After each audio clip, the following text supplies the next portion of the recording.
21 მარტს ტყის საერთაშორისო დღეც აღინიშნება. თარიღი გაეროს ინიციატივით დაწესდა. ტყის საერთაშორისო დღესთან დაკავშირებით აჭარის გარემოს დაცვის სამმართველოს წარმომადგენლებმა სოფელ სიმონეთში სატყეო ადმინისტრაციის ტერიტორიაზე 700-მდე საოჯახო წაბლის ნერგი დაარგო. სატყეო ადმინისტრაციის წარმომადგენლებმა ტყის დაცვის მნიშვნელობასა და მოვლის აუცილებლობაზე ისაუბრეს. ყურადღება იმ პრობლემებზეც გაამახვილეს, რაც დღეს ტყის შენარჩუნებასთან მიმართებაში დგას. დღეისთვის ტყე საქართველოს ტერიტორიის 40%-ს ფარავს. სანერგეები არასამთავრობო ორგანიზაცია მთაბარის წარმომადგენლების ზურაბ მანველიძის მიერ იქნა მიწოდებული. ტყის საერთაშორისო დღესთან დაკავშირებით გამწვანების ღონისძიებები აჭარის სხვადასხვა რეგიონშიც მიმდინარეობს. ტყეების საერთაშორისო დღე 1971 წლის შემდეგ აღინიშნება.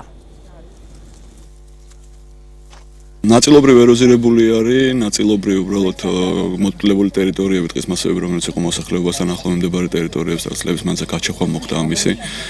როდესაც იყო ის ბნელი პერიოდი, უკანონოდ ხდებოდა ეს ყველაფერი.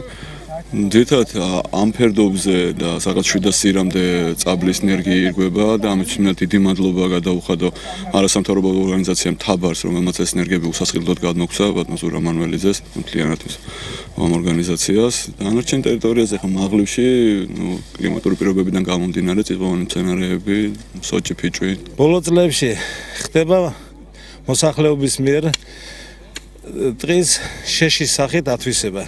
ხო და დარგვა და გაშენიანება შედარებით ნაკლები არის. ამიტომ თითოეული ძირის დარგვას ტყესში აქვს დიდი მნიშვნელობა. პირველად დაურგე ხე, რაღაცა ისეთი სიმბოლურია, სასიამოვნოა. მე ვფიქრობ, რომ უნდა გამოსცადოს ყველა ადამიანმა ერთხელ მაინც თუნდაც დარგოს ხე და განიცადოს ის, რომ რაღაცა შენი დარგული ხე გაიზრდება, ნაყოფს მოისხამს და მე ალბათ 5 წელიწადში მაინც ამოვალაგ და მის მოსხმულ წაბლს გავსინჯავ.